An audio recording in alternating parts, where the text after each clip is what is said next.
This episode of Lost Anakin Presents has been brought to you by Cigarette.com. With that finished, it's time to move on to our second part of our debate, that being the story. Now it's my turn to laugh. Whatever. Honestly, unlike the cast between Revenge of the Sith and Return of the Jedi, there is no comparison between the story of Revenge of the Sith and Return of the Jedi. What the fuck are you talking about? Revenge of the Sith is just so much better. Episode 3 tells the truly tragic story of a good man falling down a horrible path out of compassion and love, right when he's starting to get the respect and compassion that he deserves. There are many situations in the film where Anakin really is in a position where he's damned if he does or damned if he doesn't. The fact of the matter is that the problems that the characters face in Revenge of the Sith are a whole lot deeper. In the original trilogy and Return of the Jedi, the problems pretty much boil down to Darth Vader's Luke's father, they need to stop the Empire, they need to blow up another Death Star.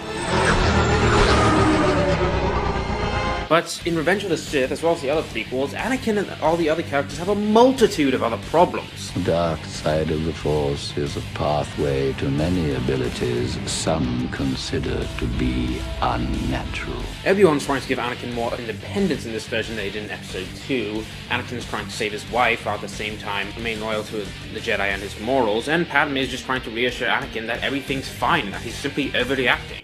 Dear Diary, mood apathetic. It boils down to this. The story of Return of the Jedi is Arthurian. It's a good story, but anything really special. The story of Revenge of the Sith, on the other hand, is Shakespearean. We finally get to see characters develop like we've never seen them before. We get to see major events in the Star Wars universe unfold. Well, besides the destruction of the Empire, I know that happened in Return of the Jedi, but anyway.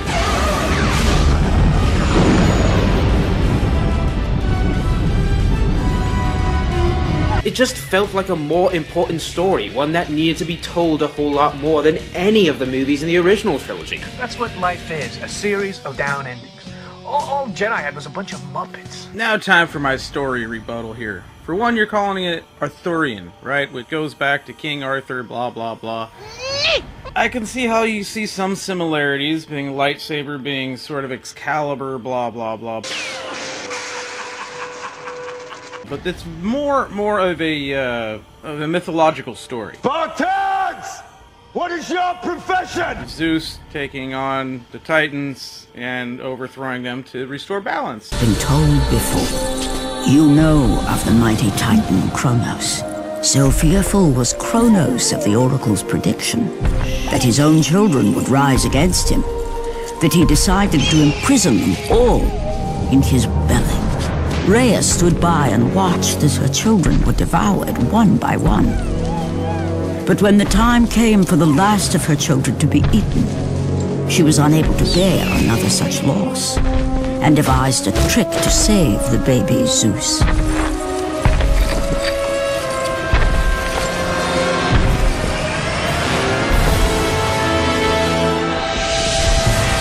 It was I who cared for him.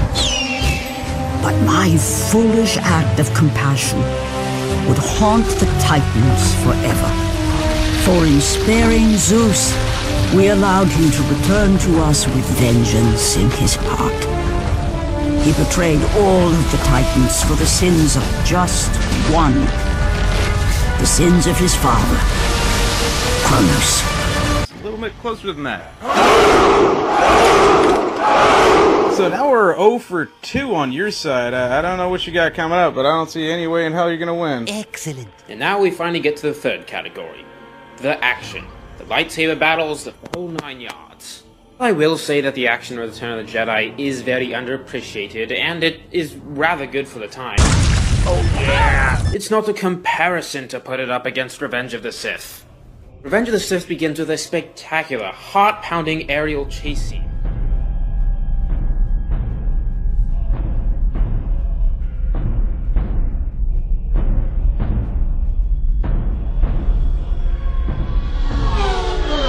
Very familiar of the dogfights that we'd see in World War II style combat. It's kind of like the movie Pearl Harbor, only less Ben Affleck and less sucking. Oh, I love that comparison to Pearl Harbor. You're kind of helping me do my work for me now, aren't you? Oh yeah! The film has 5, count 'em, 5 lightsaber battles, and Two of them are actually surprisingly more meaningful than you would expect. The first one is the one that is rather unsung by a lot of Star Wars fans, and that's the fight between Palpatine and Mace Windu. In the name of the Galactic Senate of the Republic, you're under arrest, Chancellor. You really see the rage in Samuel L. Jackson's face as he goes up against Emperor Palpatine, and it's very arguable that Mace Windu himself was turning to the dark side in this fight scene as he saw his Jedi brethren get slaughtered. Holy shit, we're actually on an agreement on something. Really? I have no problem with Samuel L. Jackson in this movie. He's actually probably one of the few people in this movie that you can't bitch about whatsoever. So, okay, Samuel L. Jackson, 1 point for you, but that's your only point. Keep trying. When Anakin finally shows up and sees Windu pointing a lightsaber at Palpatine's neck, it leads to a very suspenseful, very heart-racing scene. We have Emperor Palpatine, possibly the most evil figure in all of the Star Wars universe, with And know why I am not forgotten. the possible exception of Darth Bane, Mace Windu, who's going to kill Emperor Palpatine without trial, which is a clear violation of a Jedi code, and then we have Anakin stuck in the middle.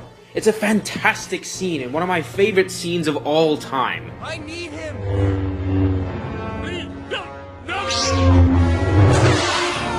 Since we've already seen in depth how horrible Anakin was in this movie, or Hayden Christensen, whichever you want to call him by.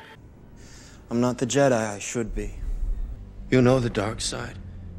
What did you say? What have I done? And finally, we have Obi-Wan vs. Anakin. The greatest cinematic fight sequence in history. This fight scene took months to choreograph, and let me tell you, it pays off on both an entertaining and emotional level. If you're not with me, then you're my enemy.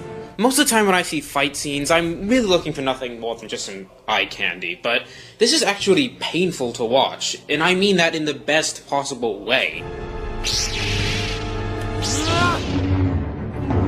The expressions on Hayden Christensen and Ewan McGregor's face as they're forced to kill their best friend is really, really hard to watch, done against a spectacularly done Mustafar background with lava pouring everywhere, obviously symbolizing hell.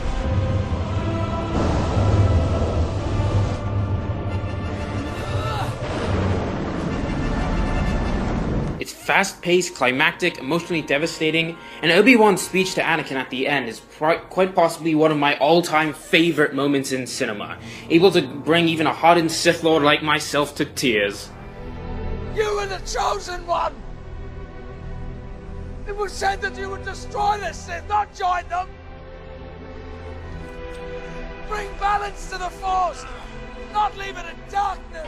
No, those tears are because you're falling so far behind, but you came up in the books here. There was a lot of good action in episode 3. That's one of its few redeeming qualities, was the action, because the acting was crap, the characters were crap, and story was okay, but it still kind of let you down because it could have been better.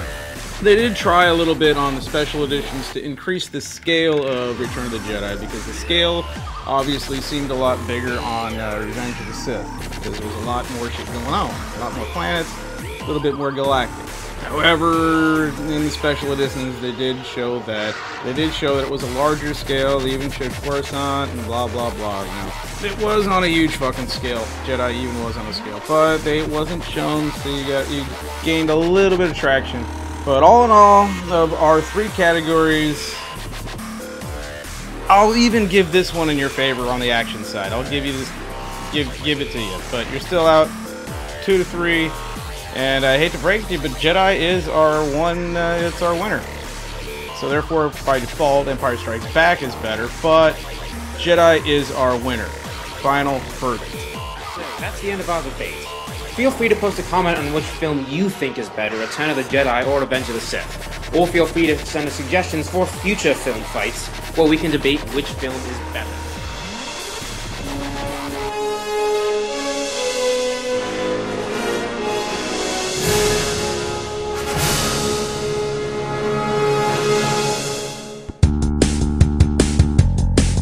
The brand new issue of Lost Anarchy magazine is now currently available throughout the city, and we are now a paid publication. You can check out Scottish Ninjas, Happy Face Killer, Deadliest Warrior, Feral Kelliner's Pharaoh, Main and Muzio's Vessel, Fanboy Flicks, and Darth Forge's article, and much, much more for only $2.50 at comicfleamarket.com, where you can order it online. Or if you can catch up with Mojo El Diablo and his crew at the San Diego Comic-Con this year, they will also have issues available with them. Thank you for watching. Don't forget to like and subscribe, or I will scratch your eyeballs out. This episode has been brought to you by Cigarette.com. There's nothing fake about it. We're the source for electronic cigarettes. Welcome to the 21st century. Quit smoking and start vaping. No tar, no secondhand smoke, no pollution, no offensive odors. Smoke without the guilt. We carry everything from egos to traditional electric cigarettes and a full line of accessories. So please come on down to Cigarette.com. All of our flavors are produced right here in the United States, and we can even say our flavors are kosher. So for the best flavors, the best vaping experience that you can get, go to Cigarette.com. And remember, all the flavor you will get vaping on your cigarette at Cigarette.com. That's Zigret.com.